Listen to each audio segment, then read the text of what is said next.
जय हिंद दोस्तों, तो स्वागत है आप सभी का फिर से आपके अपने यूट्यूब चैनल मानंदा क्लासेस में। दोस्तों जैसे कि आपने देखा था कि हम उत्तराखंड की एक नई सीरीज लेकर आए हैं जिसमें कि आजकल जो हमारा टॉपिक चल रहा है वो है उत्तराखंड में परमार वंश या जिसे हम पंवार वंश भी कहते हैं।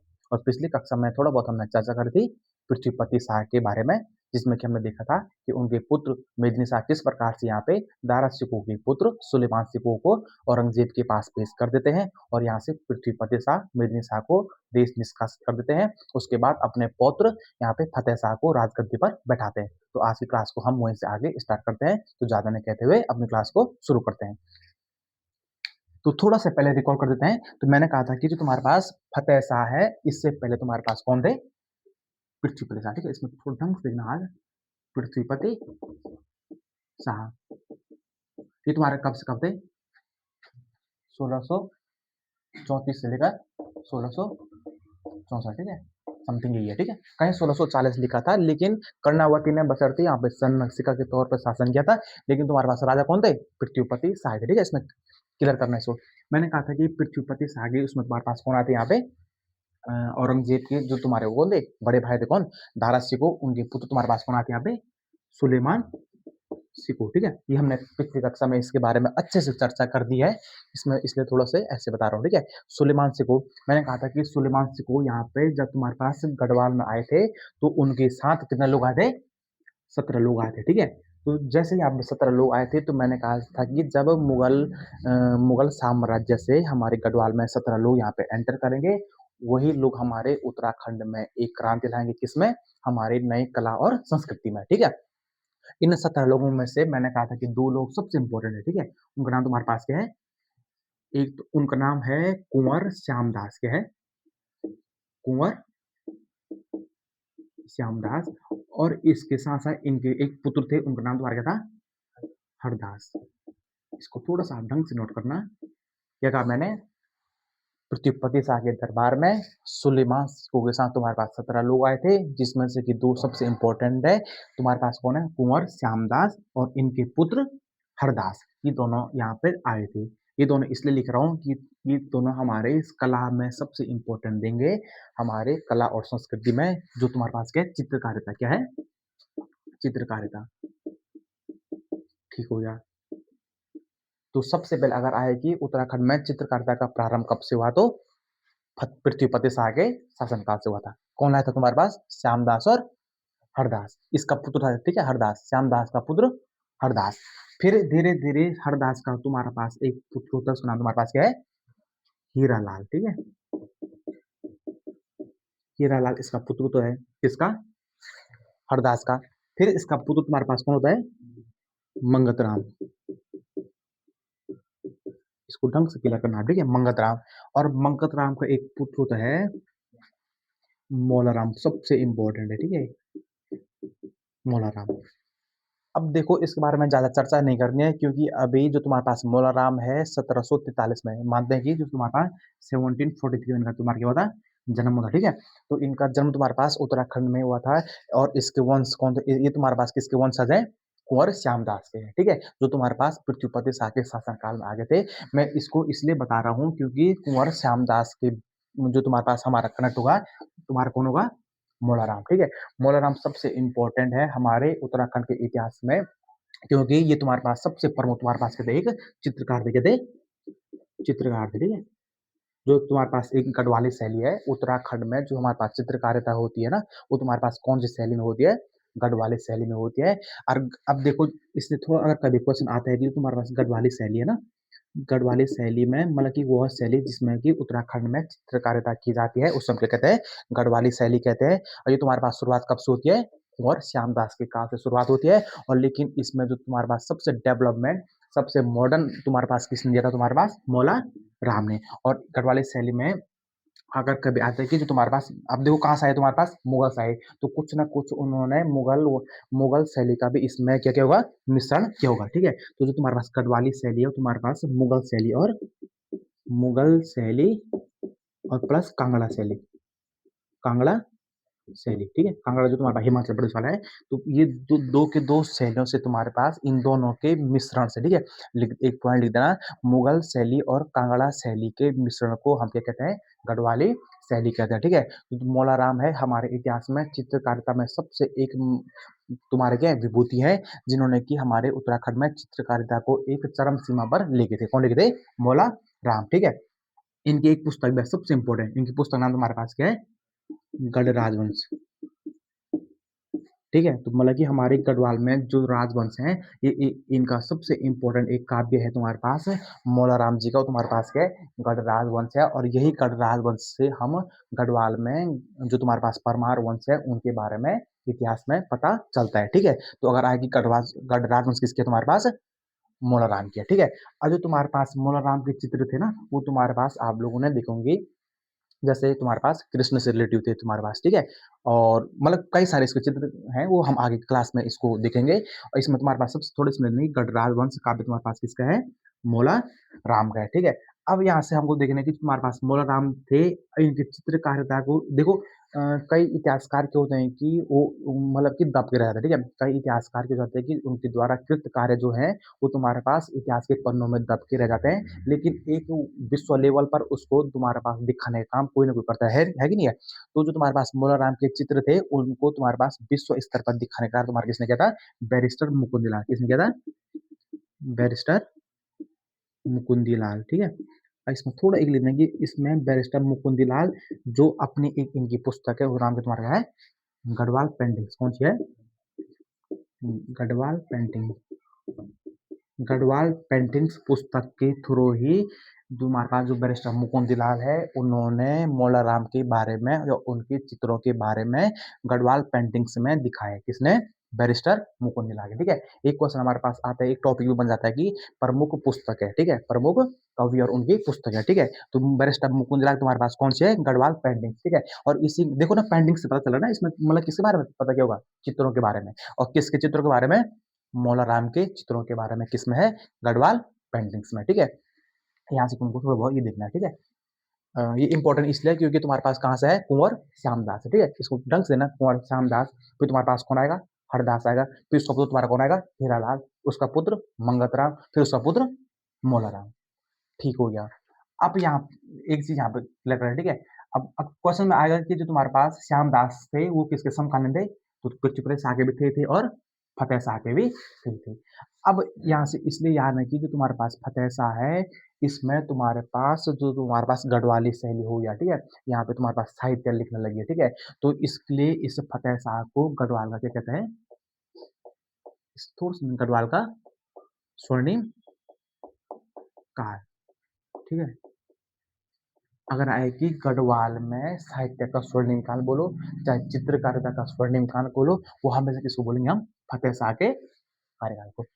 इसमें थोड़ा एक चीज और याद कर देना, जो तुम्हारे पास फतेह शाह है, फतेह शाह के उसमें इस प्रमुख तुम्हारे पास क्या हो गए थे? चित्रकार, ठीक है? जो तुम्हारे पास एक चीज बता देता हूँ आपको, जो तुम्हारे पास श्यामदास थे ना, मतलब कि मौलाराम के जो तुम्हारे वंशज थे, उनका जो तुम्हारे पास पारिवारिक पेशा था, क्या था?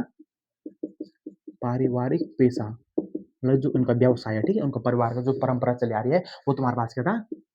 सुनार, ठीक है? जो सोने के वो बनाते हैं ना, आभूषण बनाते हैं, ठीक है? तो उनको तुम्हारे क्या कहते हैं? सुनार। लेकिन जो तुम्हारे पास इनके वंश में तुम्हारे पास इनके पास एक कला थी, जो पारंपरिक कला थी, वंशानुगत चली आ रही है, तुम्हारे पास क्या है?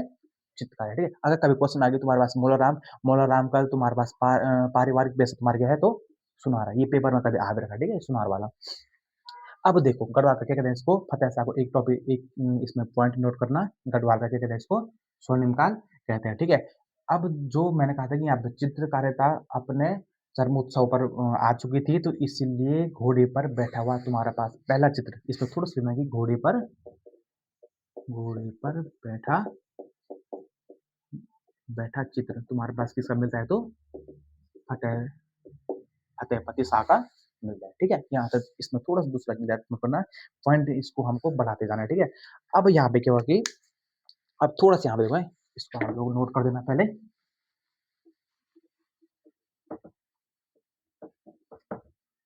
अब देखो क्योंकि हम फतेहपति शाह को पढ़ रहे हैं, लेकिन पिछले इतिहास से हमको थोड़ा सोचा करना है, कनेक्ट करना है, इसलिए थोड़ा पढ़ने में क्या मिलेगा हमको? सहूलियत मिलेगी, ठीक है?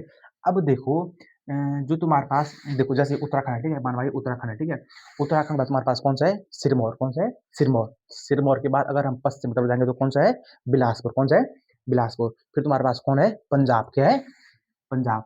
तो यहाँ पे तुम्हारे पास हिमाचल प्रदेश, तुम्हारे पास जैसे जाएंगे तो उत्तराखंड के पश्चिम में तुम्हारे पास कौन सा पड़ेगा? एक पंजाब पड़ता है। और पंजाब में मैंने कहा था कि सिख गुरु थे। कौन से गुरु थे? सिख गुरु। अब यहाँ पे थोड़ा से, अभी तक हमने सिरमौर के बारे में पढ़ा, मंदाता प्रकाश के बारे में पढ़ा, ठीक है। लेकिन अब थोड़ा से हमको हमारे उत्तराखंड के इस गढ़वाल के इतिहास में कुछ घटनाएं ऐसी होती है जो कि हमारे पंजाब के सिख गुरुओं से संबंधित होती है, उसको हमको इसी फतेह शाह के उसमें देखना है, ठीक है। अब क्या होता है, जब फतेह शाह यहाँ पे गढ़वाल में तुम्हारे पास कौन थे? फतेह शाह थे। और पंजाब में उस टाइम पे एक तुम्हारे पास सातवें सिख गुरु थे। कौन से थे? सातवें सिख गुरु, ठीक है। इसको थोड़ा ढंग से देखना। जो तुम्हारे पास सातवें सिख गुरु थे, वो नाम तुम्हारा क्या था? हरि राय। क्या था? हरि राय या हर राय, ठीक है। तुम्हारे कौन थे? हर राय। कौन से नंबर के गुरु थे? 7 नंबर के गुरु थे, ठीक है। क्योंकि जो आप लोग पढ़ना सिख धर्म पढ़ना कभी, तो जैसे पहले गुरु तुम्हारे कौन थे? गुरु नानक देव। कौन थे? गुरु नानक देव, ठीक है। फिर तुम्हारे पास धीरे धीरे तुम्हारे पास कौन आते हैं? 7 नंबर के हर राय, ठीक है। और हर राय के तुम्हारे पास कितने पुत्र थे? दो।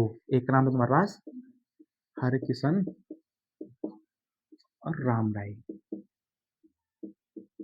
राम राय, ठीक है। इसको ढंग से देखना आप लोग है। मैंने कहा सात गुरु तुम्हारे पास कौन थे पंजाब में? हर राय थे। फिर तुम्हारे पास कौन थे? हरकिशन थे। फिर तुम्हारे पास कौन थे? राम राय थे। अब यहाँ पे मैंने कहा था जैसे तुम्हारे पास सपोज उत्तराखंड है, उत्तराखंड में मैंने कहा था कि जो तुम्हारे पास इंडिया है, इंडिया में तुम्हारे पास कौन चल रहा था? मुगल चल रहा था। और मुगल में तुम्हारे पास कौन थे? औरंगजेब थे, ठीक है। देखो दोनों को मैंने कहा था कि क्लियर करके जानना है कि इसके समकालीन कौन रहा होगा, ठीक है। क्वेश्चन कभी ये भी बन जाता है। तो जब तुम्हारे पास यहाँ पे फतेह शाह थे, उस टाइम पे यहाँ पे मुगल सम्राट कौन थे? औरंगजेब थे। अब एक चीज बताओ, आप लोग बताओ कि तुम्हारे फतेह शाह थे उसके और औरंगजेब के संबंध कैसे थे? अच्छे थे? बुरे थे? अच्छे थे। क्यों? क्योंकि इसी फतेह शाह का पुत्र, इसी फतेह शाह का सॉरी पिता कौन था? मिर्न शाह था। वही मिर्न शाह तुम्हारे पास औरंगजेब की यहाँ तुम्हारे सुलेमान सिखों को पकड़वाते हैं, ठीक है। तो इसलिए यार कि इनके बीच तुम्हारे पास क्या हो रहे होंगे? मैत्रीपूर्ण संबंध रहे होंगे, ठीक है। अब यहाँ पर थोड़ा एक आप याद रखने की, जो तुम्हारे पास गुरु राम राय थे, हर राय के बड़े पुत्र कौन थे तुम्हारे पास? राम राय थे। और इसके बाद जैसे हर राय के बाद तुम्हारे पास जो तुम्हारे पास सिख गुरु है, वो तुम्हारा किसको बनना था? राम राय। क्योंकि बड़े पुत्र तुम्हारे कौन थे? राम राय थे। लेकिन इसमें थोड़ा गलती क्या होती है कि जो तुम्हारे पास राम राय है, वो तुम्हारे पास कहाँ चले जाते हैं?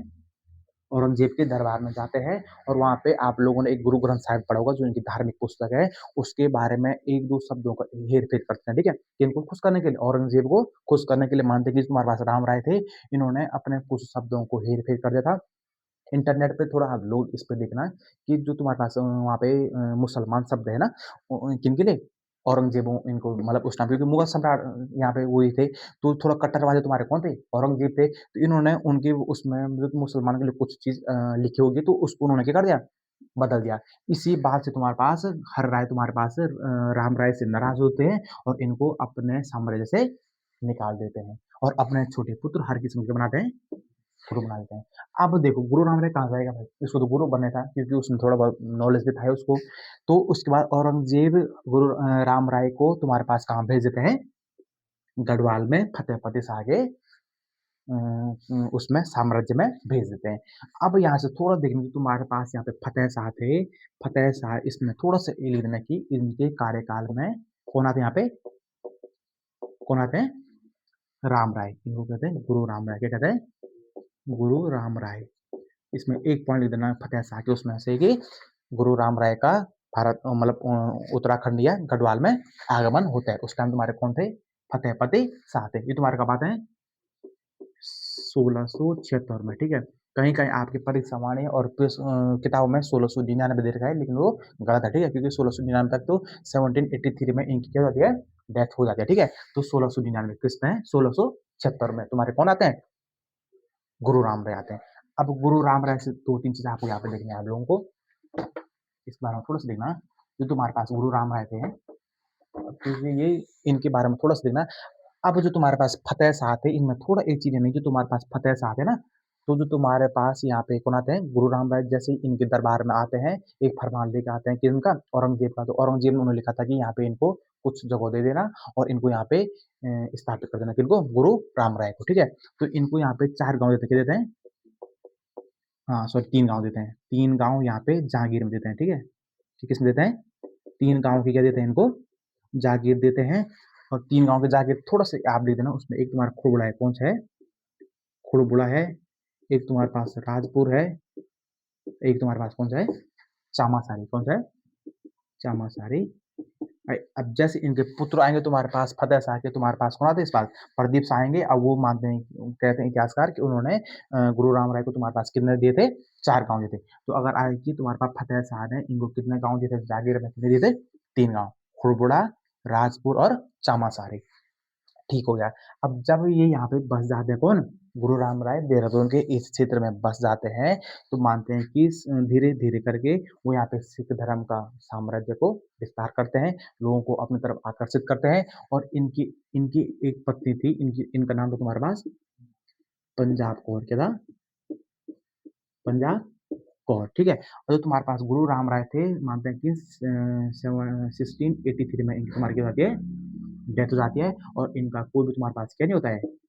पुत्र नहीं होता है, ठीक है? अब बात आते हैं कि गद्दी पर कौन बैठेगा? उत्तराखंड में जो तुम्हारे पास गुरु राम राय थे, इनके बाद तुम्हारे पास किसी न तो किसी ने बैठना था ना उनकी गद्दी पर। किसके? गुरु की गद्दी पर। मानते हैं कि इनकी मृत्यु हो जाती है 1683 में और इनका कोई भी पुत्र नहीं होता है। इसमें थोड़ा-सा पंजाब कोर से इसलिए आपको 2 चीज़ें याद रखनी है। ये अपने पति के यहाँ पे थोड़ा-सा 2 चीज़ें करनी है आपको। एक 1699 में और एक 1707 में, ठीक है? आपको ये चीज़ याद है। 1699 यहाँ पर थोड़ा-सा लिख देना कि झंडा मेला का शुभारंभ किसका? झंडा मेले का शुभारंभ। अगर आएगी कि झंडा मेले की शुरुआत कब से होती है देहरादून में? तो 1699 से, ठीक है? किसके द्वारा? पंजाब कौर के द्वारा। किसकी याद में? अपने पति गुरु राम राय की याद में। और 1707 में थोड़ा-सा लिख देना यहाँ पे क्या? दरबार साहिब। आप लोग देखेंगे देहरादून में वहाँ पे एक गुरुद्वारा है, उसका नाम तुम्हारे पास क्या है? दरबार साहिब गुरुद्वारा। और उसकी स्थापना भी किसकी याद में करती है? गुरु राम राय की याद में। थोड़ा-सा यहाँ पे 2 चीज़ें आपको याद रखना है। देखो ऐसे करके अपने पॉइंट बनाते जाना, ज़्यादा वो उसमें खिचड़ी मत पकाना। ये नहीं कि उस किताब में ये लिखा है, वो लिखा है, ठीक है? जितना हमारे पास फिक्स डेटा है, उसको याद करना है, ठीक है? अब यहाँ पे क्या होता है कि पंजाब को और इन चीज़ों को याद हो। अब यहाँ पे थोड़ा-सा आप लोग याद रखना कि जो तुम्हारे पास सिख लोग थे, वो सिख धर्म को अगर आप लोग देखेंगे, ये धर्म एक ऐसा है जो कि सबसे ज़्यादा आपके सोशल वर्क पे ध्यान देते हैं। कौन? पंजाबी। आप लोग जैसे कभी गोल्डन टेम्पल जाना वहाँ पे, तो आप लोग देखते होंगे कि दिन भर में लाखों लोग वहाँ पे क्या आते हैं? श्रद्धालु आते हैं, ठीक है? और वहाँ पे उनके लंगर की व्यवस्था, किसकी व्यवस्था? थोड़े-से आप देखना, एक लंगर शब्द देखोगे आपने, लंगर क्या कहते हैं? लंगर। लंगर मतलब होता है तुम्हारे पास सामुदायिक रसोई। क्या होती है एक? एक सामुदायिक रसोई होती है, ठीक है? इसको थोड़ा ढंग से देखना। अब देखो जो तुम्हारे पास लंगर की व्यवस्था है, जो तुम्हारे पास मानते हैं कि जो तुम्हारे पास लंगर की व्यवस्था है, जो तुम्हारे पास सिख धर्म के पहले गुरु तुम्हारे पास कौन थे? गुरु नानक देव। कौन थे? गुरु नानक देव। अब गुरु नानक देव मानते हैं कि सिख धर्म के पहले गुरु थे और इन्होंने अपने कार्यकाल में लंगर व्यवस्था को चालू किया था, ठीक है? लंगर व्यवस्था मैंने यहाँ पे लिखा भी कि सामुदायिक रसोई। तो वहाँ पे क्या करते हैं कि एक समुदाय में वहाँ पे सारे जितने भी तुम्हारे पास लोग होंगे, पंजाबी में एक चीज़ याद रखना कि सबसे ज़्यादा डोनेशन तुम्हारे कौन करते हैं? पंजाबी लोग करते हैं। तो जितने भी सबने पैसा दिया, ठीक है? सबने पैसा दिया, तो वहाँ पे सामुदायिक रूप से जितने भी सारे धर्म के लोग क्या करते हैं? खाना बनाते हैं, रसोई सामुदायिक रसोई आपस में मिलके खाना बनाते हैं और जितने भी धर्म के उसमें चाहे तुम्हारे पास धर्म कोई सा है, ठीक है? कोई सा भी धर्म के लोग हैं, चाहे हिंदू है, मुस्लिम है, सिख है, ईसाई है, उन सबको तुम्हारे पास क्या करते हैं? आपस में नीचे बैठा करके तुम्हारे क्या कराते हैं? खाना खिलाते हैं। क्या करते हैं? खाना खिलाते हैं। ये तुम्हारे पास किसने स्टार्ट किया था? गुरु नानक देव ने। तो हम लोग मतलब मैं इसको इसीलिए बता रहा हूँ क्योंकि जो तुम्हारे पास सिख धर्म के लोग हैं, सिख कम्युनिटी जितने भी आप देखने को मिलेगा आपको पूरे वर्ल्ड में, ठीक है? वो तुम्हारे पास सोशल वर्क में सबसे ज़्यादा क्या करते हैं? काम करते हैं। जिसमें कि एक तुम्हारे पास कौन-सी व्यवस्था है? लंगर व्यवस्था जिसको कि गुरु नानक देव ने स्टार्ट किया था, ठीक है?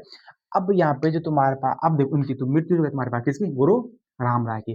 तो इसके बाद क्या होता है? थोड़ा-सा आप लोग देखना कि जो तुम्हारे पास गुरु राम राय थे, उसके बाद गुरु तो कोई बनता है नहीं।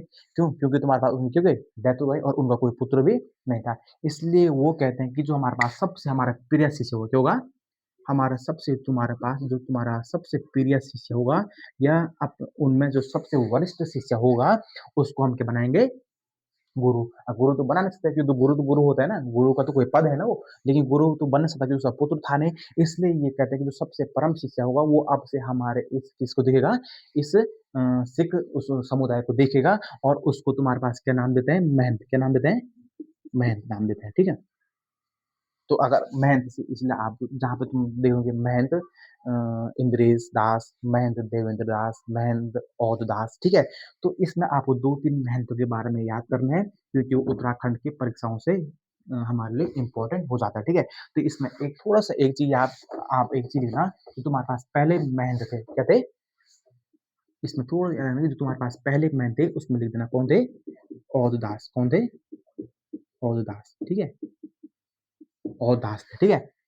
अब यहाँ पे थोड़ा-सी एक चीज़ याद नहीं और दास थे, उसके बाद जब हमारा देश आज़ाद हो जाता है 19 मतलब कि संविधान लागू हो जाएगा 1950 के बाद, धीरे-धीरे जो तुम्हारे पास आगे बढ़ जाएँगे, हमारे एक आते हैं तुम्हारे पास महंत आते हैं, उनका नाम था इंद्रेश क्या था? इंद्रेश दास क्या था? इंद्रेश दास, ठीक है? अब इंद्रेश दास से थोड़ा और क्वेश्चन बन गया, ठीक है? इंद्रेश दास क्या करते हैं कि अपने गुरु किसके? गुरु राम राय की याद में मैंने कहा था कि किस पे काम करेंगे सबसे ज़्यादा? सामाजिक कार्यों पर, जिसमें तुम्हारे पास क्या-क्या होगा? शिक्षा होगा, चिकित्सा होगा, लंगर व्यवस्था हो गई, ठीक है? तो इंद्रेश दास कहते हैं कि अपने गुरु की याद में तुम्हारे पास क्या करते हैं? 1952 में कितने में?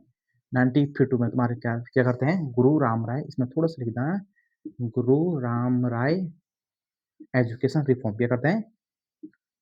एजुकेशन ट्रस्ट टाइप का क्या खोलते हैं? ट्रस्ट खोलते हैं, ठीक है?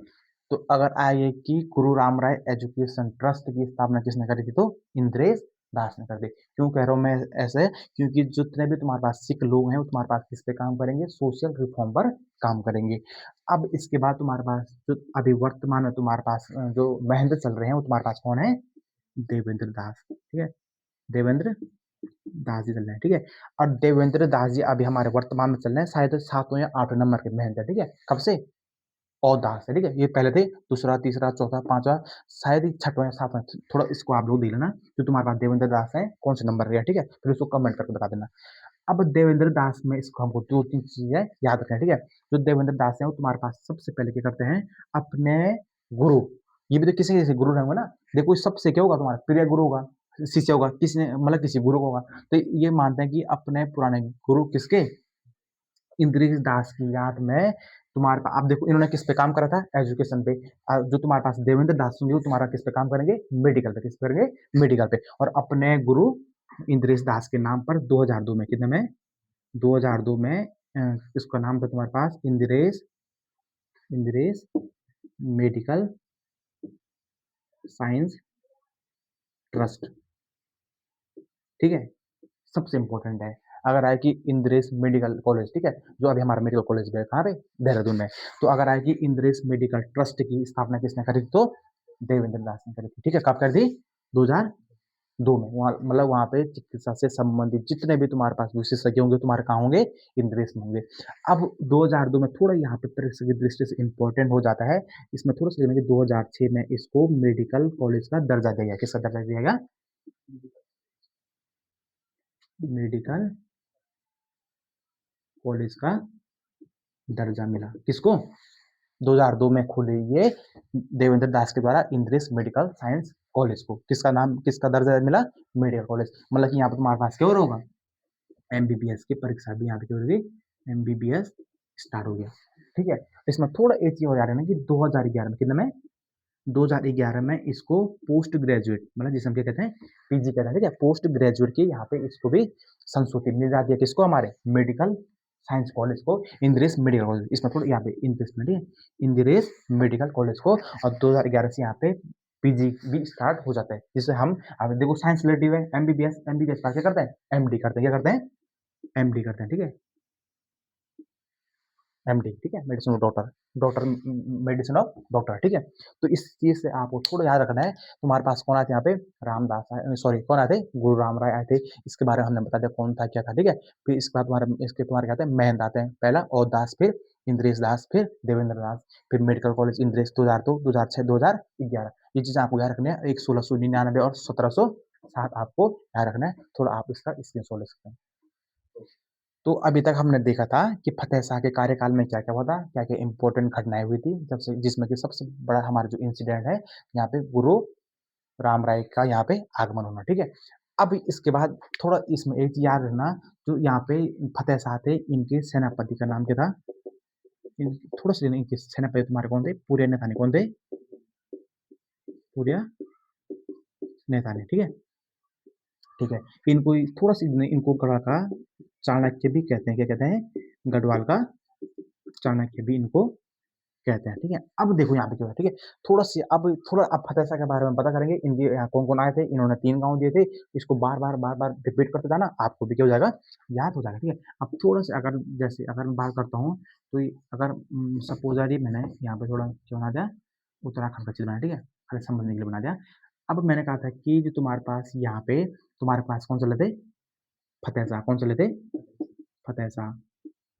इनका कार्यकाल तुम्हारा कहाँ से कहाँ है? 1600 1664 से 1716 तक, ठीक है। अब देखो, अब यहाँ पे अब तो इधर हमने देख लिया सिक्कों के साथ क्या-क्या चल रहा था, ठीक है। नीचे हमारे पास कौन चल रहे थे? औरंगज़ेब। कौन चल रहे थे? औरंगज़ेब। यहाँ तुम्हारे पास कौन चला था? इस ढंग से औरंगज़ेब मतलब कहाँ चला है? इसका नीचे का मतलब जैसे उत्तराखंड है, उत्तराखंड नीचे तुम्हारा मतलब पूरे भारत है। कहाँ पे? पूरे भारत पर कौन चले थे? औरंगज़ेब चले, ठीक है। और यहाँ पे तुम्हारे पास चंद्रवंश चले थे। चंद्रवंश में कहा तुम्हारे पास कौन था? बाज बहादुर चंद। बाज बहादुर चंद को किसने दी थी? उपाधि किसने दी थी? शाहजहां ने। किसने दी थी? शाहजहां ने दी थी, ठीक है। भूल गए होंगे आप लोग। अब फिर इस बार तुम्हारे पास कौन आता है? उद्योग चंद। कौन आता है? उद्योग चंद। फिर तुम्हारे पास कौन आता है?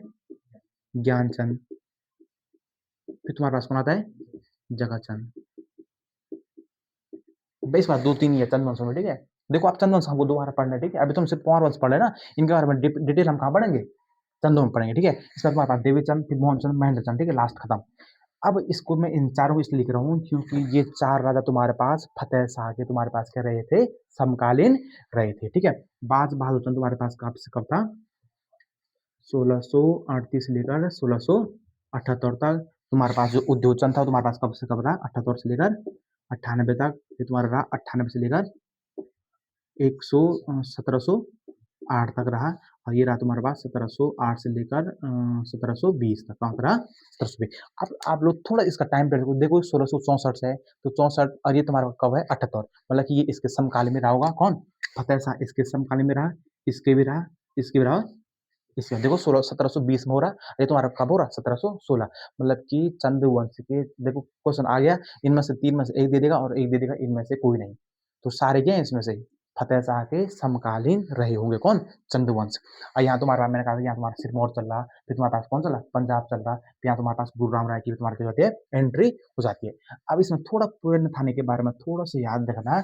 यहाँ पे औरंगजेब था। मैंने कहा था कि जब यहाँ पे अरब आक्रमण होते ना, तो जैसे आप पढ़ते हो कि मोहम्मद बिन कासिम आए थे यहाँ पे, ठीक है। 8वीं सदी में आया था, ठीक है। 712 में मानते हैं उसको। तो उसने एक यहाँ पे सबसे, आप लोगों ने देखा उन्होंने यहाँ पे एक का लगाया था जजिया कर लगाया था, जजिया कर, ठीक है।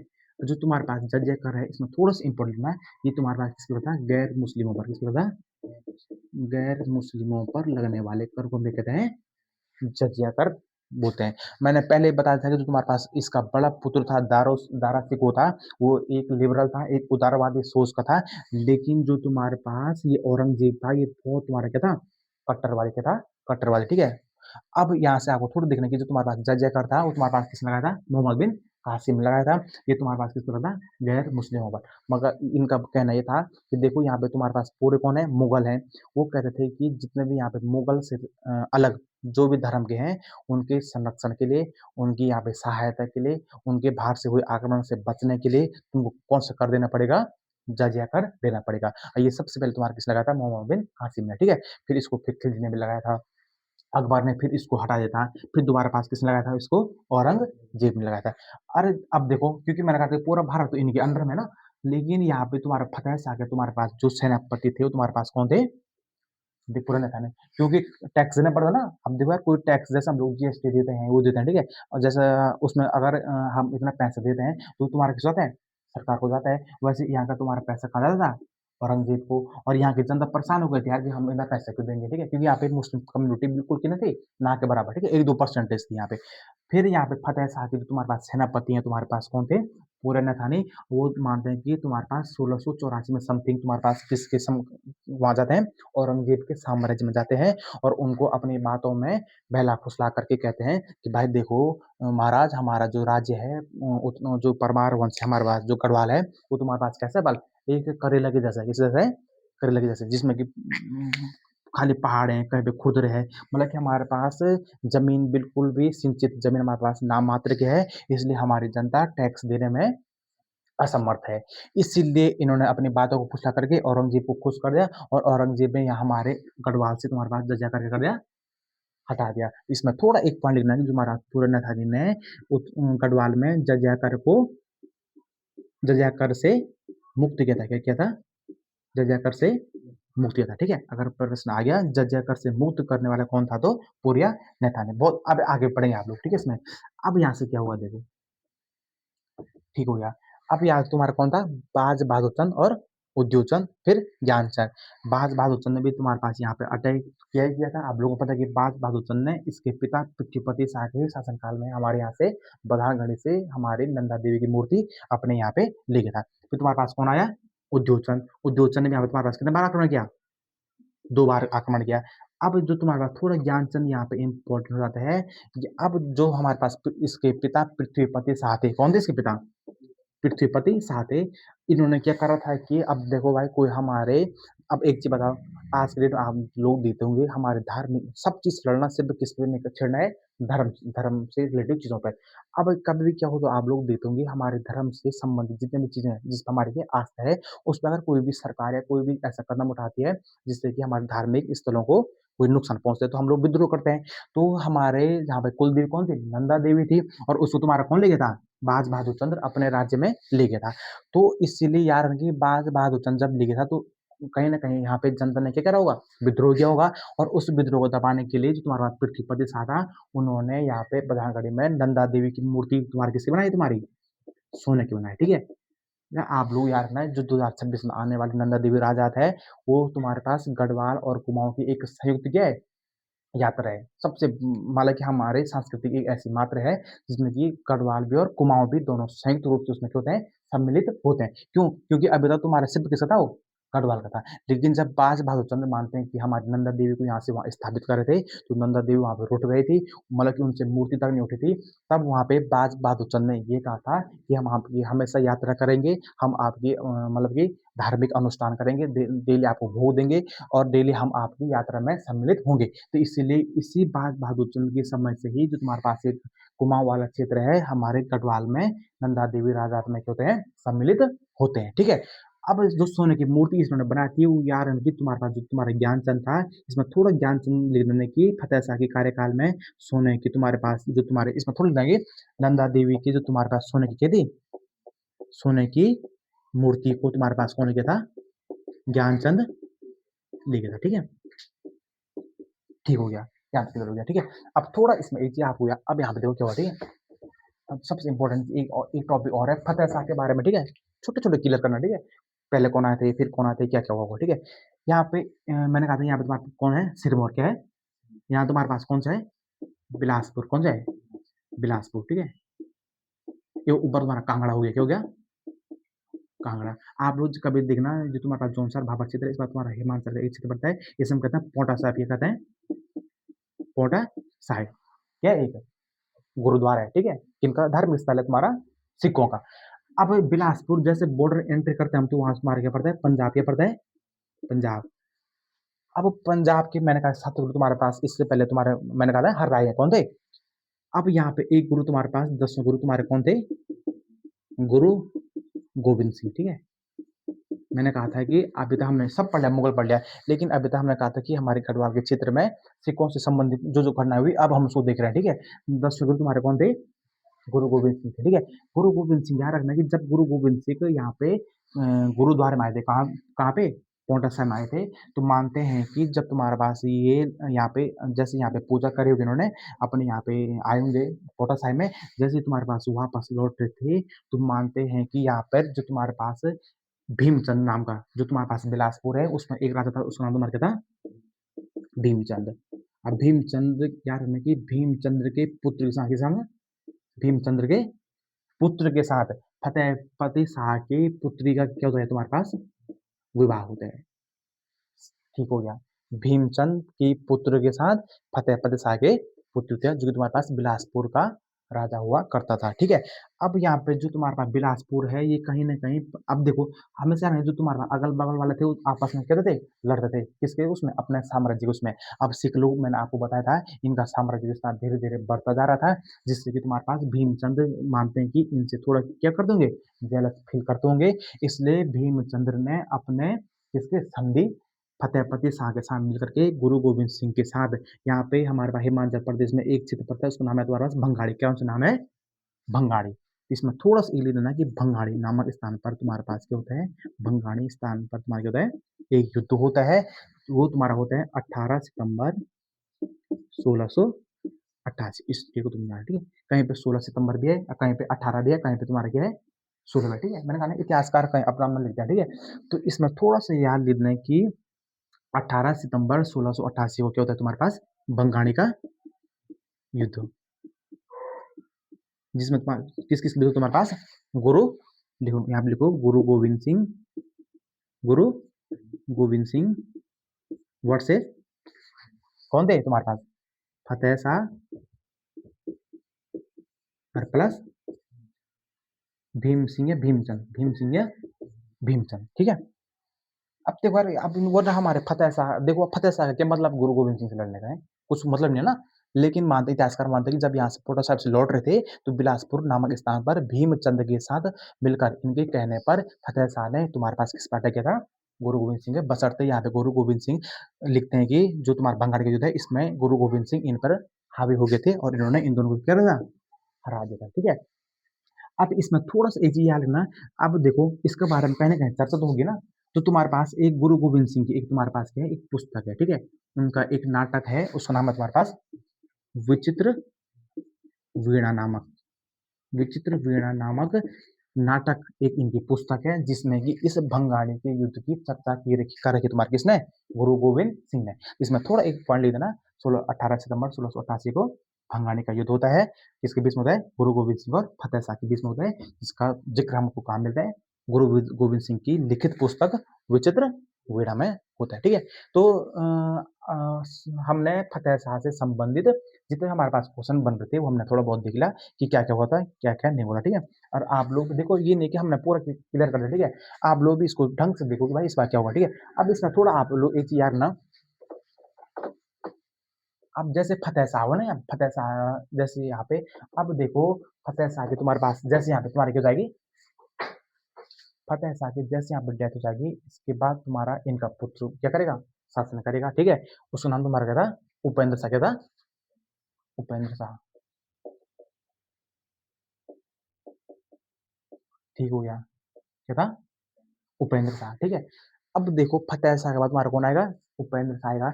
मानते हैं कि उपेंद्र शाह की तुम्हारे पास 1 महीने के कार्यकाल में तुम्हारे क्या हो गई थी, डेथ हो गई थी, डेथ हो गई, ठीक है। इसको ढंग से देना आप लोग।